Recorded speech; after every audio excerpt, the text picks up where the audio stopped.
नमस्कार, मैं हूं सुशील। आप देख रहे हैं कमल समाचार।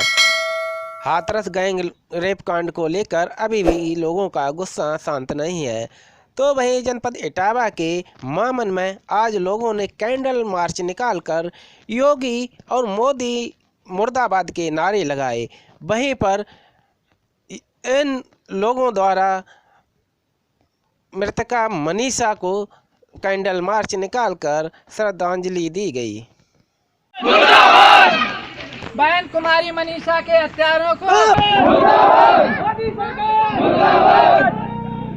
बहन कुमारी मनीषा के हत्यारों को फांसी दो, फांसी दो।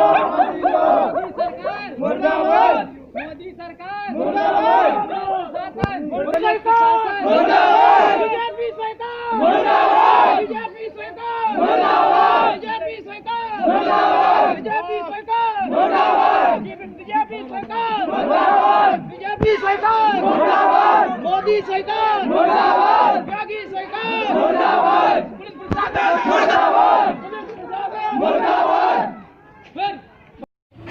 सबसे पहले तो मैं इस बेटी मनीषा को अपने दिल की गहराइयों से श्रद्धांजलि देता हूं और ये कैंडल मार्च निकालकर उस बेटी को अश्रुपूरित नैनों से श्रद्धांजलि देता हूं। और सरकार से यही कहना चाहूँगा कि आज जो ये दलित समाज की बेटियों पर, शूद्र समाज की बेटियों पर जो अत्याचार हो रहे हैं, गैंग रेप हो रहे हैं, उसके बाद हत्या कर दी जाती है। सबसे पहले तो मैं समाज को शूद्र शब्द का अर्थ थोड़ा समझाना चाहूँगा। शूद्र शब्द का अर्थ होता है ब्राह्मण, क्षत्रिय, वैश्य और शूद्र। ब्राह्मण को सभी लोग जानते हैं, ब्राह्मण जो सर्वों पर बैठा हुआ है। उसके बाद क्षत्रिय सभी लोग जानते हैं, ठाकुर आता है। और वैश्य को सभी लोग जानते हैं, जिनमें अग्रवाल, गुप्ता, पटेल, बनिया समाज आता है। उसके बाद क्या बचता है शूद्र समाज में? बैकवर्ड समाज और एससी समाज। टोटल जो 85% समाज है वो शूद्र समाज है। लेकिन आज मैं इस कैंडल मार्च के द्वारा, इस श्रद्धांजलि सभा के द्वारा, श्रद्धांजलि मार्च के द्वारा बैकवर्ड समाज को बताना चाहता हूं कि बैकवर्ड समाज आज अपने को शूद्र मानने को तैयार नहीं है। जिस दिन ये शूद्र समाज एक हो गया, बैकवर्ड समाज एक हो गया, ऐसी समाज एक हो गया, उस दिन इस भारत के अंदर क्रांति आ जाएगी और शूद्र समाज की, दलित समाज की बेटियों पर होने वाले अत्याचार बंद हो जाएंगे। जिस तरह से आज एक बेटी को दरिंदों ने अपनी हवस का शिकार बनाया, उसकी जीभ काटी, क्योंकि ये अपने को दुख दर्द किसी को बयान न कर सके, किसी के पास अपनी बात न रख सके। जब जीभ ही नहीं रहेगी तो इंसान बोल कैसे पाएगा? जब किसी को बता नहीं पाएगी तो दरिंदे बच जाएंगे। लेकिन ऐसी दरिंदगी कभी नहीं देखी गई जिस तरह से दरिंदों ने इस बेटी के मासूम जिस्म को किस तरह से नोचा। और आज सरकार चुप बैठी है, इस मामले को दबाने की कोशिश कर रही है।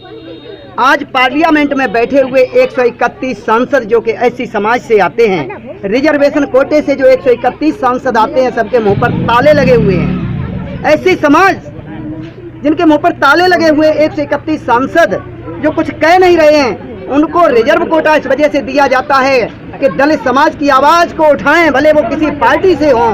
लेकिन आज वो तलवे चाट रहे हैं सरकार के, अपना मुंह नहीं खोल रहे हैं, मुंह पर ताले लगे हुए हैं। आज एक बेटी को किस तरह से दरिंदों ने हवस का शिकार बनाया, उसकी हत्या कर दी। और ये पुलिस प्रशासन जिसने रात के अंधेरे में 2:40 पर उस बेटी का अंतिम संस्कार कर दिया, परिजन को डेड बॉडी नहीं सौंपी और अंतिम संस्कार कर दिया। ऐसा मामला इस भारतवर्ष के अंदर ये पहला रिकॉर्ड है। ये सरकार भारत को हिंदू राष्ट्र बनाना चाहती है, हिंदू राष्ट्र बनाना चाहती है। और हिंदुओं की एक परंपरा होती है कि सूर्यास्त के बाद कोई संस्कार नहीं होता। और जब एक दलित बेटी का रात के 2:40 पर अंतिम संस्कार पुलिस के द्वारा कर दिया जाए और परिजन को पास भी न जाने दिया जाए, तो हम कैसे अपने को कह सकते हैं कि हम हिंदू हैं? क्या ये हिंदूवादी लोग हमें हिंदू समझते हैं? अगर हिंदू समझते होते तो सूर्यास्त के बाद ये अंतिम संस्कार नहीं करते और हमारी बेटी के पार्थिव शरीर को हमको सौंप देते। लेकिन ये क्या छिपाना चाहती है पता नहीं, किस बेटी की या किसकी डेड बॉडी लेकर के आए और उन्होंने उसको जला दिया। और हमारी बेटी मनीषा के पार्थिव शरीर को पता नहीं कहां गायब कर दिया, क्योंकि जानते थे अगर हमने परिजन को ये सौंप दी तो ये परिजन इस बेटी का दोबारा पोस्टमार्टम करवा लेंगे और जब पोस्टमार्टम करवा लेंगे तो रिपोर्ट सामने आ जाएगी। आज डॉक्टरों ने भी इस बात को साबित कर दिया कि इसके साथ गैंगरेप हुआ ही नहीं है। अरे लाव भी तुम्हारा है और लश्कर भी तुम्हारा है, तुम सच को झूठ कह दो, क्योंकि सरदार जो ऊपर बैठा वो भी तुम्हारा है। सुप्रीम कोर्ट से लेके राष्ट्रपति से लेके और नीचे मुख्यमंत्री तक सब वही बैठे हैं। तुम डॉक्टर को जैसा कहलवाओगे वैसा डॉक्टर कह देगा भाई, उसी तरह से कह देगा। इसलिए हम आज इकट्ठे हुए हैं, एक बेटी को श्रद्धांजलि देते हैं। ये बेटी, जब तक तुझे इंसाफ नहीं मिल जाता, जब तक तेरे हत्यारे जीवित घूम रहे हैं, तब तक हम चैन से नहीं बैठेंगे। हम सड़कों पर उतर जाएंगे, हम रास्ता जाम करेंगे, हम उन अधिकारियों के दफ्तरों तक जाएंगे, हम सुप्रीम कोर्ट जाएंगे, हम हाई कोर्ट जाएंगे, लेकिन एक बेटी तेरे को इंसाफ दिलाने के लिए हम कभी शांत नहीं बैठेंगे। हम आंदोलन करेंगे, हम किसी तरह से चुप नहीं बैठेंगे, हम शांत नहीं बैठेंगे। और हमारी बहन को, हमारी बेटी को श्रद्धांजलि तभी होगी जब इस बेटी के कातिलों को हम फांसी तक पहुंचा देंगे। यही सच्ची श्रद्धांजलि एक बेटी के लिए होगी। इसी के साथ आह्वान करता हूं कि हमारा पूरा शूद्र समाज, हमारा दलित समाज एक हो जाए, नहीं तो एक एक करके हमको इसी तरह से लूटा जाएगा। जब किसी मंत्री की बेटी का अपहरण होता है, किसी मंत्री की बेटी का जिस्म लूटा जाता है, उस समय संविधान के पन्ने खोल दिए जाते हैं। और आज एक दलित की बेटी का शरीर नोचा गया तो आज संविधान के पन्ने बंद हैं, मामले को छिपाया जा रहा है।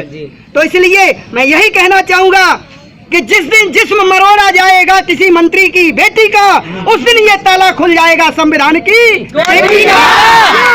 जब मंत्री की बेटी का जिस्म निचोड़ा जाएगा, जब किसी नेता की बेटी के जिस्म को नोचा जाएगा, तब इन हरामियों को पता चलेगा कि बेटी का दर्द क्या होता है। ये दोनों मुख्यमंत्री और प्रधानमंत्री दोनों बे औलाद बैठे हैं, इनको औलाद का दर्द पता नहीं, औलाद का दर्द क्या होता है। इसलिए आज हम अगर एकजुट नहीं हुए तो एक एक करके इसी तरह हमारे ऊपर जुल्म होते रहेंगे, अत्याचार होते रहेंगे। इसलिए हम सब इकट्ठे होकर के आज संकल्प लेते हैं कि हम बहन मनीषा को, इस बेटी मनीषा को इंसाफ दिला के रहेंगे, कातिलों को फांसी के तख्ते पर हम पहुंचा के रहेंगे। इसी के साथ जय भीम, जय संविधान, जय मूल निवासी, जय बहुजन समाज।